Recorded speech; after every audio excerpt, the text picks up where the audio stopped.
On December 28th, the 84th day of the genocidal Israeli war on Gaza, the New York Times published a supposedly comprehensive investigation entitled "Screams Without Words: How Hamas Weaponized Sexual Violence on October 7." Although the investigation claimed to be based on new elements in an old story, the Times simply revived long debunked claims to what had taken place during the October 7th military operation by the Palestinian resistance group Hamas, an operation that Palestinians refer to as Al-Aqsa Flood. The title of the piece itself seems bereft of any valence. Indeed, it indicates that it has already reached its conclusions, that sexual violence has in fact taken place. Worse, this kind of violence was an intrinsic strategy used by the Palestinian resistance as a weapon against Israel. So what kind of evidence does the New York Times have? And do Palestinians weaponize sexual violence in their resistance to Israeli occupation and apartheid? This is what we will be talking about in this short video. To help us look at this issue with some depth are two well-respected intellectuals, Israeli historian Ilan Pappé and Palestinian historian and journalist Ramzi Baroud. We have to consider the timing of this so-called investigation by the New York Times. It comes around the 84th day of this genocidal Israeli war on the Gaza Strip, when that killed over 22,000 Palestinians, with thousands still missing, tens of thousands wounded, thousands maimed, thousands of children not only killed and missing and wounded, but also lost limbs and are going to be maimed for life.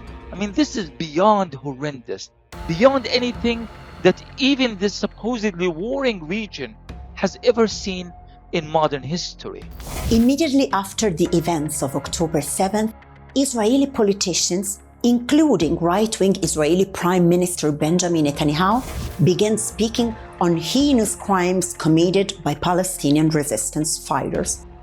These alleged crimes included the decapitation of babies, the senseless massacring of music fans at the Nova Festival, among others. According to a police source, the investigation also indicates that an IDF combat helicopter that arrived to the scene and fired at terrorists there apparently also hit some festival participants.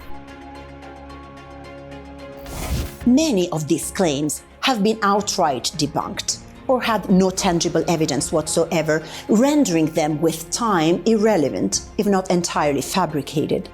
This is, for example, what Yasmin Porat, a survivor of the kibbutz Be'eri, told an Israeli radio about what happened on that day. There pick a trainer with gunshot, and so we are doing a turn off and getting to kibbutz Be'eri, into the center of the kibbutz. We are putting our car in some place and knock on people's door. They eliminated everyone, including the hostages, because there was very, very heavy crossfire. After insane crossfire, 2 tank shells were shot into the house. It's a small kibbutz house, nothing big. But one of these claims or myths was that of sexual violence. On January 4th, the Israeli newspaper Haaretz conveyed a call by Israeli police that witnesses are badly needed to verify whether sexual violence has taken place during the October 7th attack or not.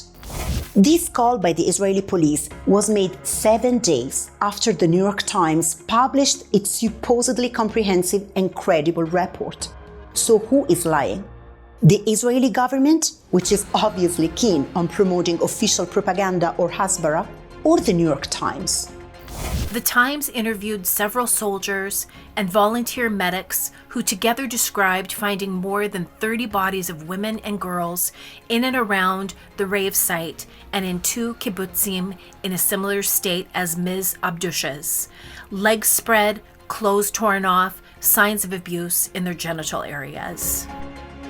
But those findings from the alleged rape sites were mostly based on testimonies from military personnel and government NGOs, who played a major role in peddling the now debunked claims of the decapitated babies, for example.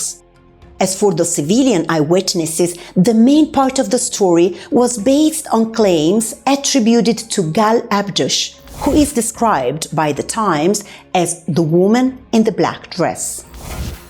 In a grainy video, you can see her lying on her back. Her face is burned beyond recognition, and her right hand covers her eyes.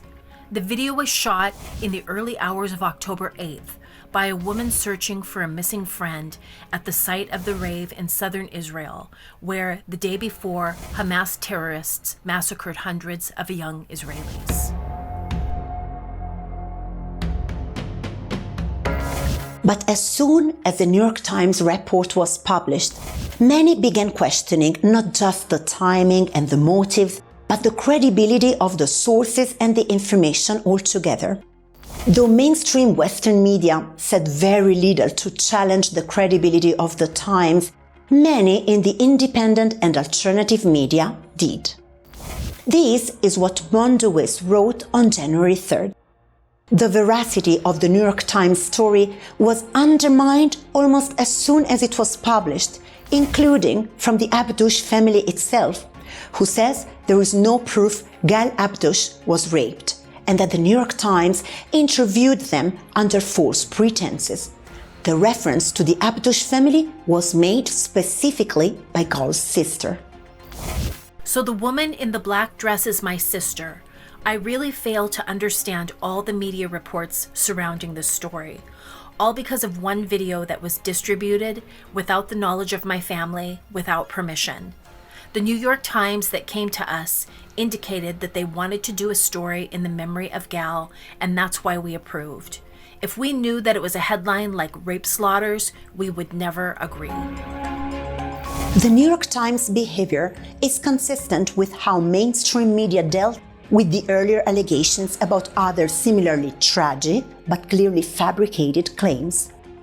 A major source for those claims is the Israeli nonprofit Zaka Emergency Response Team. Zaka is a religious Haredi organization that specializes in collecting dead bodies and body parts in sites that the Zaka volunteers deemed to have witnessed unnatural deaths. According to the widely circulated Israeli newspaper Yedioth Aharonot, all the claims made by Zaka were part of a Hasbara campaign to ultimately smear Palestinians. But we want to ask Dr. Ramzi Baroud, is sexual rape part of the tradition of the Palestinian resistance? Do Palestinian fighters or have Palestinian resistance movements throughout history used rape or sexual assaults as a tactic?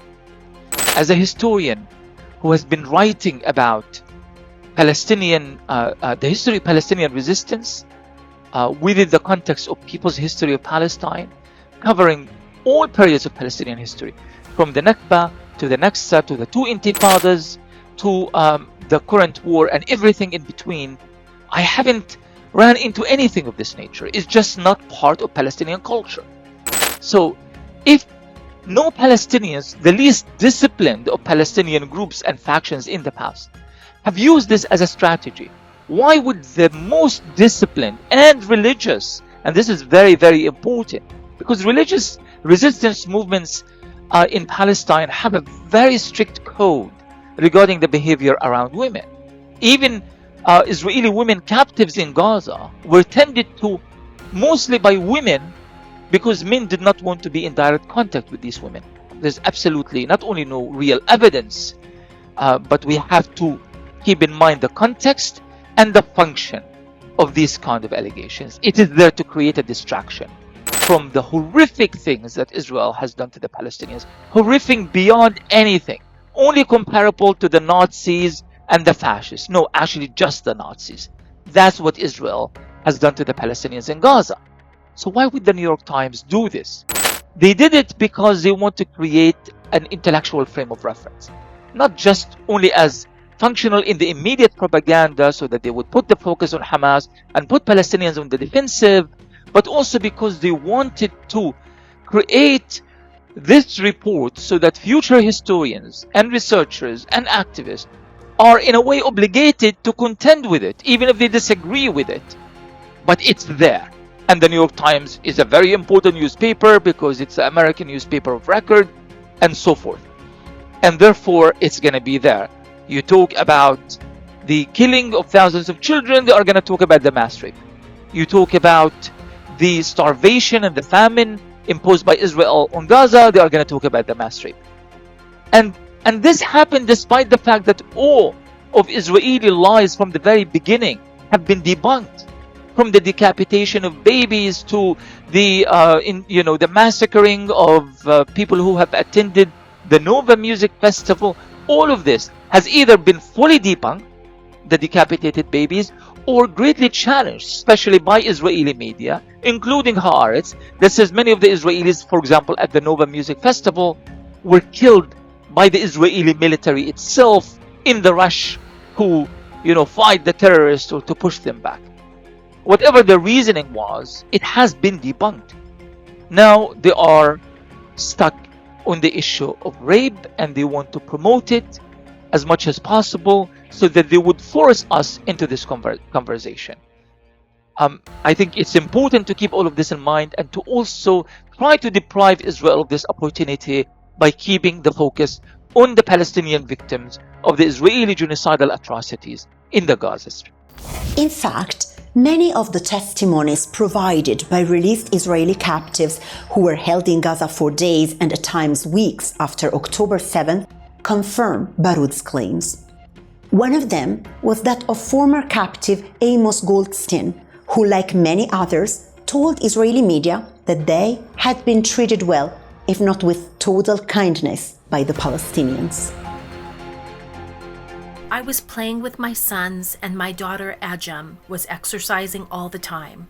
I practiced fist fight with one of the guards, but before that, he wrapped a towel around his hand.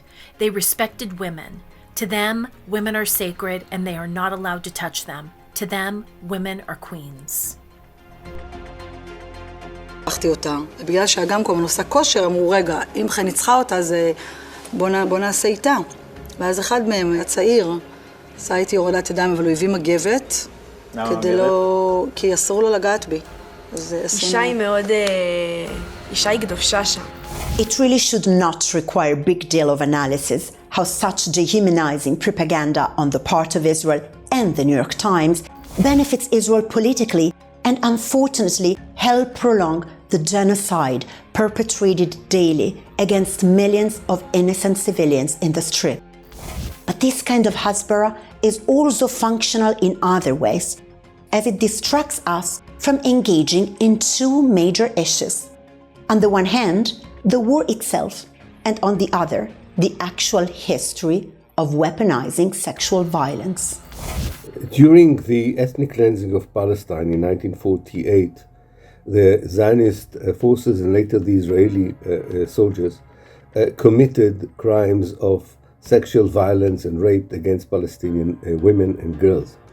We don't have the exact number and we don't know all the locations because Palestinian women from a traditional period find it very difficult to share this information.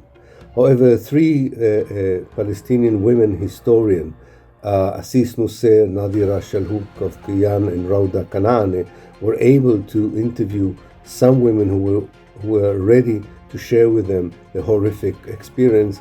And from their research, we understand that this was a widespread phenomenon. I interviewed quite a lot of Palestinians around the Haifa area, and I had also quite clear indication that there were individual cases of rape and sexual harassment. So to sum up this point, we can say that it was widespread, but we will never know the accurate number of victims or the accurate number of locations. We have also asked Professor Ilan Pape whether there are specific cases that could be analyzed. There's one case that gives us a certain indication of how far such a behavior can can go. There is a famous case, very well substantiated by documentation, of a Palestinian girl of the age of 12 that was abducted by Israeli soldiers and kept for 3 days as a sex slave and was gang raped before she was murdered. And that shows that this brutality is not beyond Israeli soldiers or before that Zionist troops. And as we know from experience of women in the occupied West Bank and before that in the occupied Gaza Strip, unfortunately this kind of sexual criminal or crimes of rape and sexual harassment continued from 1948 until today. And as Nadira Shalhoub-Kavkovyan reminds us in a famous article of hers, rape is part of a settler colonial policy against native people that is motivated by the logic of the elimination of the native. And therefore it is not alien to settler colonial movement, neither was it alien to the Zionist movement. We would like to hear from you. What do you think? Did the New York Times follow strict journalistic guidelines in its reporting sexual violence allegedly committed by the Palestinian resistance? Or do you think the New York Times willingly or unwillingly contributed to Israeli propaganda, often predicated on misinformation, half-truths, or outright lies?